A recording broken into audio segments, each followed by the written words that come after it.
हमारा ये वर्ल्ड जितना देखने में वेल लगता है उतना वाकई में है नहीं, क्योंकि इसकी एक डार्क और डिस्टर्बिंग साइड भी एग्जिस्ट करती है, जहाँ पर बहुत ही हॉरिफाइंग और क्रीपी चीजें होती रहती हैं। लेकिन कुछ चीजें लोगों द्वारा इंटरनेट पर बनी बनाई कहानियां भी होती हैं, जिसको हम इंटरनेट की लैंग्वेज में क्रीपी पास्ता कहते हैं। तो आज मैं आपको इस वीडियो में क्रीपी पास्ता के ही आइसबर्ग के बारे में बताने वाला हूँ, जो कि वीडियो कंटेन करता है। और अगर आपने अभी तक आइसबर्ग चार्ट्स के बारे में नहीं सुना है तो मैं आपको बता देता हूँ कि आइसबर्ग चार्ट्स में हम बेसिकली वेल नॉन टॉपिक, जो कि एक कॉमन पर्सन को भी पता होते हैं, उन टॉपिक से होते हुए डार्क और डिस्टर्बिंग टॉपिक की ओर बढ़ते हैं। और जैसे जैसे हम इस चार्ट में आगे बढ़ते हैं, हमारे टॉपिक्स पहले से और भी ज्यादा इंटेंस और हॉरिफाइंग होते जाते हैं।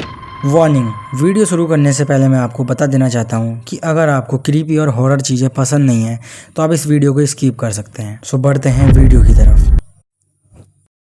Fear 1, tip of the iceberg. आप सभी ने कभी ना कभी अपनी लाइफ में ये चीज़ ज़रूर फेस करी होगी कि आप रात में किसी न किसी आवाज़ से अपनी नींद से जग गए होंगे। लेकिन आप इमेजिन करिए कि आप अपने कमरे में अकेले सो रहे हैं। करीब आधी रात को आप किसी आवाज़ से उठ जाते हैं, लेकिन उठने पर आप अपने कमरे में जब इधर उधर देखते हैं तो आपको कुछ भी नहीं दिखाई देता, और आप रोज़ की तरह दोबारा सोने की कोशिश करते हैं। लेकिन कुछ देर के ही बाद आप नोटिस करते हैं कि आपके ही ऊपर कोई झुका हुआ है और आपको ही घूर रहा है, और आप इस सिचुएशन में काफ़ी डर जाते हैं। और उस चीज़ को जब आप गौर से देखते हैं तो आपको उसकी आंखें ही नहीं दिखती, मानो उसकी आंखों की जगह 2 खोखले छेद हों। ऐसी ही कुछ स्टोरी हमारे इस टियर लिस्ट के फर्स्ट क्रीपी पास्ता की है, जिसका नाम है आइलेस जैक। एक मिच नाम का 23 साल का लड़का जिसका घर जब्त कर लिया जाता है, और इस चीज़ को देखकर मिच डिसाइड करता है कि वह अपने भाई एडविन के घर कुछ हफ्ते बिताने चला जाएगा। दरअसल मिच के भाई एडविन का घर उससे कुछ दूर जंगल के पास में ही था। वहाँ कुछ हफ्ते अच्छे से बिताने के बाद एक दिन मिच अचानक अपने गाल पर एक घाव के साथ हॉस्पिटल में अपनी आँख खोलता है। और इस चीज़ को देखकर मिच काफ़ी शॉक था, क्योंकि उसे इस चीज़ के बारे में कुछ भी नहीं पता था। डॉक्टर से पूछने पर मिच को पता चलता है कि उसकी पिछली ही रात एक बाईं किडनी निकाल ली गई थी। दरअसल यह इंसिडेंट मिच के साथ पिछली ही रात हुआ था, जब मिच अपने भाई एडविन के साथ डिनर करके करीब 10 बजे अपने कमरे में सोने चला जाता है। लेकिन कुछ देर सोने के बाद ही करीब आधी रात को मिच किसी आवाज़ के चलते उठ जाता है, और जब मिच अपने कमरे में इधर उधर देखता है तो उसे कुछ भी नहीं दिखाई देता। लेकिन मिच फिर दोबारा सोने की कोशिश करता है। वह कुछ देर में ही नोटिस करता है कि कोई उसके ऊपर झुका हुआ है और उसे ही घूर रहा है।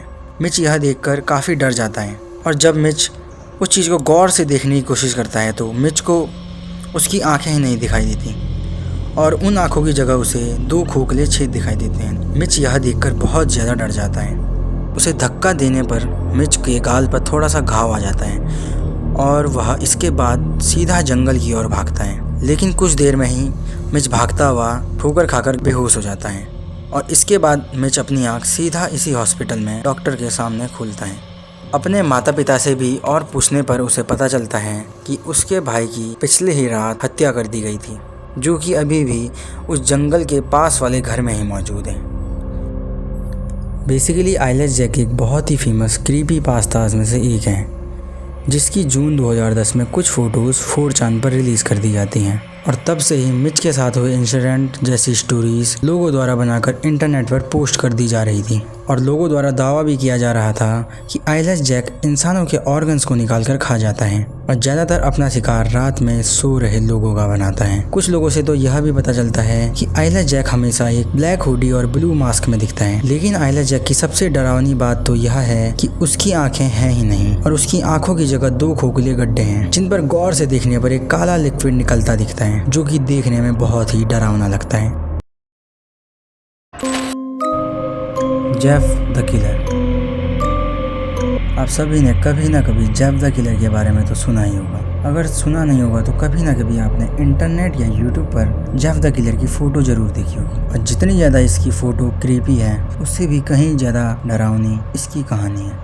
एक जेफ नाम का 13 साल का लड़का जो अपने भाई ली और अपने माता पिता के साथ एक नए शहर में रहने आता है। नए शहर में कुछ दिन रहने के बाद ही उसके माता पिता अपने दोनों बच्चों ली और जेफ दोनों का एक स्कूल में एडमिशन करा देते हैं। स्कूल के पहले ही दिन जब ली और जेफ दोनों स्कूल जा रहे थे उन्हें 3 लड़के जो उसी स्कूल के लड़ाकू बच्चे थे घेर लेते हैं और अब वह 3 जेफ और ली को मारने की कोशिश करते हैं, लेकिन जेफ उन्हें चाकू दिखाकर डराने की कोशिश करता है। क्योंकि जेफ बचपन से ही थोड़ा शरारती टाइप का लड़का था तो वह उन 3 से नहीं डरता, लेकिन ली उनसे माफी मांग रहा होता है और पूरा आरोप खुद पर ले लेता है। पहले ही दिन ली को सस्पेंड होने की वार्निंग दे दी जाती है, जिससे जेफ हल्के ट्रॉमा में चले जाता है। लेकिन वह 3 लड़के अभी भी नहीं रुकते और वह बस जेफ को अकेले में मिलकर मारने का प्लान बनाते हैं। और कुछ दिन के ही बाद जेफ अपने स्कूल से घर आ रहा होता है तो वह 3 उसे रास्ते पर ही मिल जाते हैं, जिनमें से एक जेफ के ऊपर हमला करता है। लेकिन जेफ पहले से उन 3 के ऊपर काफी गुस्सा भी था, तो वह जैसे ही पहला लड़का उसके ऊपर हमला करता है तो जेफ और उन 3 लड़कों के बीच लड़ाई शुरू हो जाती है। लेकिन लड़ाई में ही जेफ उनमें से एक को जान से ही मार डालता है, क्योंकि जेफ को पहले से ही अपने भाई के लिए काफी गुस्सा था। लेकिन उनमें से कुछ लड़के जेफ के ऊपर ब्लीच फेंक देते हैं, जिससे जेफ का चेहरा पूरी तरह से जल जाता है और उसके बाद वह लड़के वहां से भाग जाते हैं और उसके बाद जेफ वहीं पर बेहोश हो जाता है। जब उसे होश आता है तो वह हॉस्पिटल में था और उसके सिर पर पट्टी बंधी हुई थी। लेकिन जब डॉक्टर उसके सर से पट्टी निकालते हैं तो पता चलता है कि जेफ का पूरा चेहरा जल चुका होता है और बहुत ही पीला और भयानक सा दिख रहा होता है।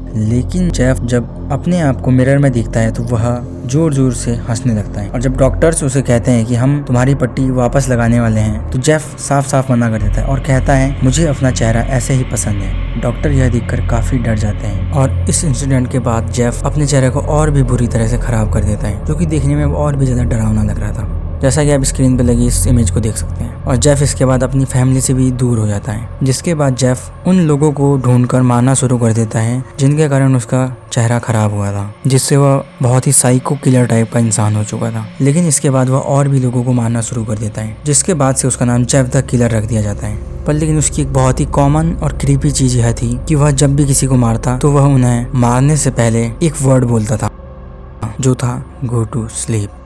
वैसे आपको क्या लगता है गाइस, यह स्टोरी रियल है या फिर fake? But Jeff the killer के ऊपर बहुत से हॉरर गेम्स और हॉरर मूवीज भी बन चुकी हैं। सो बढ़ते हैं नेक्स्ट टॉपिक की तरफ। Tier second, the shallow water. Topic शुरू करने से पहले मैं आप सबको वार्न कर देना चाहता हूँ, क्योंकि जिस टॉपिक पर मैं बात करने वाला हूँ दरअसल वह एक बहुत ही हॉरिफाइंग रिचुअल है, तो आप इसे अपने घर पर बिल्कुल भी ट्राई करने की भी मत सोचना। 1 मैन हाइड एंड सीक। सो इस रिचुअल की बात करें तो ये एक जापानीज कल्चर का रिचुअल है, जिसमें अर्थ पर भटकती हुई स्पिरिट्स जो कि किसी न किसी ह्यूमन बॉडी को ढूंढ रही होती है, उनको किसी डॉल के ऊपर बुलाया जाता है। कुछ लोगों के थ्रू तो यह भी कहा जाता है कि इस रिचुअल में मरे हुए लोगों से भी कांटेक्ट किया जा सकता है। और इसकी एक खास बात यह है कि इसमें स्पिरिट्स को एक ह्यूमन बॉडी की बजाय एक डॉल दे दी जाती है। बट इस रिचुअल की सबसे डरावनी बात यह है कि इस रिचुअल को परफॉर्म करने वाले को रिचुअल करते हुए अनईजी और डर लग सकता है, जिसके कारण उसके साथ कुछ भी हादसा हो सकता है। इसलिए इस रिचुअल में जगह जगह पर वार्निंग्स दी गई हैं। वेट, अभी तक जितना कुछ भी आपने सुना यह सुनने में आपको काफी इजी लगा होगा, लेकिन इस रिचुअल को करने का तरीका भी इससे कई गुना ज्यादा डरावना है, क्योंकि इस रिचुअल को रात के करीब 3 बजे किया जाता है, जिसमें रिचुअल करने वाला एक तरह से डॉल के साथ हाइड एंड सीक खेल रहा होता है। लेकिन इसका एंडिंग पार्ट भी काफी क्रीपी है, क्योंकि अगर रिचुअल करने वाला एंड में उस डॉल को जलाकर खत्म नहीं कर देता जिस पर उसने स्पिरिट बुलाई हुई थी, तो कहा जाता है कि वह स्पिरिट उसी डॉल पर रह जाती है, जिससे आगे चलकर कुछ समय के बाद ही रिचुअल करने वाले के साथ कोई भी हादसा हो सकता है, यहाँ तक कि उसकी जान भी जा सकती है। सो गाइस, इस रिचुअल को मैं आप में से किसी को भी घर पर ट्राई करने का रेकमेंड बिल्कुल भी नहीं करूँगा। बट जिसको इस रिचुअल को करने की ज़्यादा ही चुल है वह इस चीज़ को थोड़ा बहुत एक्सपीरियंस ज़रूर कर सकता है, क्योंकि यूट्यूब पर इस रिचुअल को लेकर काफ़ी वीडियोस मौजूद हैं, तो वह उन वीडियोस को जाकर चेक कर सकता है। सो बढ़ते हैं नेक्स्ट टॉपिक की तरफ, द एक्सप्रेशनलेस। जून 1972 एक औरत खून से सने हुए गाउन पहने सीबर सैनाई नाम के हॉस्पिटल में पहुंचती है। हॉस्पिटल में मौजूद लोग और स्टाफ जब उस औरत की ओर देखते हैं तो उन्हें यह चीज़ नॉर्मल ही लगती है, क्योंकि हॉस्पिटल में आए दिन काफ़ी घायल और बीमार लोग आते जाते रहते हैं। बट उस वुमेन की एक बात काफ़ी अजीब थी कि उसका चेहरा बिल्कुल एक पुतले जैसा दिख रहा था और उसके चेहरे पर भी कोई भी एक्सप्रेशन नहीं दिख रहा था, मानो उसने अपने पूरे चेहरे को मेकअप से भर दिया हो। जिसके बाद उस औरत को कमरे में ले जाया जाता है और उसका इलाज करने के लिए उसे बेहोश करने की तैयारी में उसे साफ किया जा रहा था। बट हॉस्पिटल के कर्मचारी थोड़ा बहुत डरे हुए थे क्योंकि उस औरत का चेहरा काफ़ी क्रीपी और वियर्ड सा लग रहा था, जिसके कारण हॉस्पिटल के कर्मचारी उस औरत को पकड़कर रखना ही सही समझते हैं और वो लोग उस औरत की तरफ सीधी नज़र से बिल्कुल भी नहीं देख रहे थे क्योंकि उसका चेहरा काफ़ी क्रीपी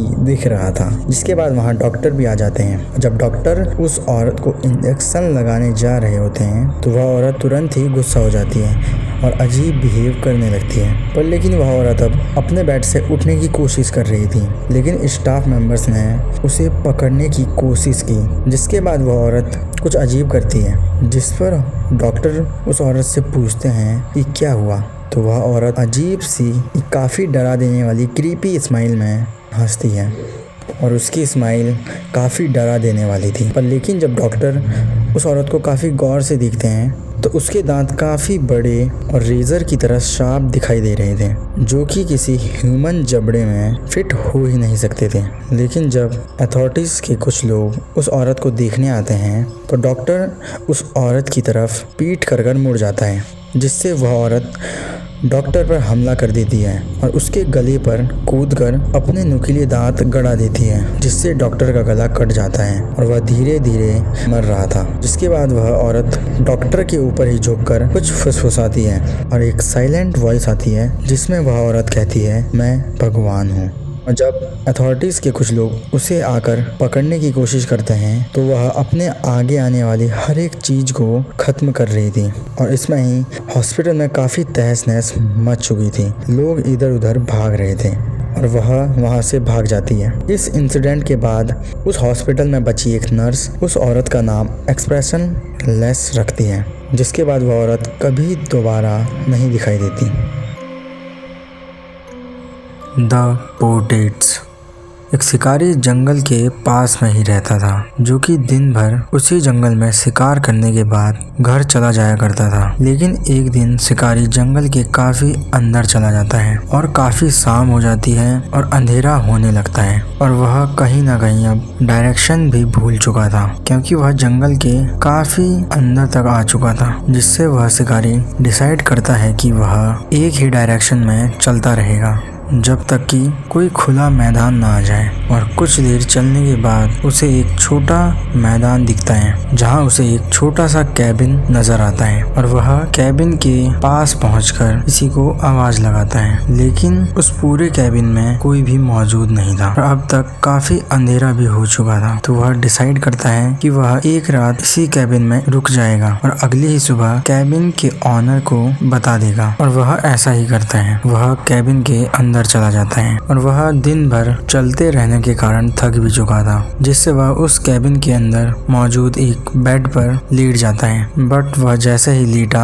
उसे पता ही नहीं चला कि वह कब सो गया। लेकिन जब वह बेड पर लेटता है तो उसको पता ही नहीं चलता कि वह कब सो गया। बट अचानक आधी रात को उसकी आंख खुल जाती है और वह अपने सामने दीवार पर बने पोर्ट्रेट्स को देखकर काफी हैरान और डर जाता है, क्योंकि उन पोर्ट्रेट्स पर बने लोगों के एक्सप्रेशन बदल रहे थे और उसी की तरफ घूर रहे थे। वह उन्हें देखकर काफी डर जाता है और उन पोर्ट्रेट्स को ना देखने के लिए मुड़ जाता है। बेचैन नींद में सो जाता है और कुछ देर के ही बाद सुबह हो जाती है और सूरज की किरणें उसकी आंखों पर पड़ने से उसकी नींद खुल जाती है। और जब पिछली रात की बात याद कर दीवार पर देखता है तो उसे दीवार पर कुछ भी नहीं दिखाई देता, केवल अगल बगल खिड़कियां मौजूद थी और तो और पूरे कमरे में एक भी पोर्ट्रेट मौजूद नहीं था।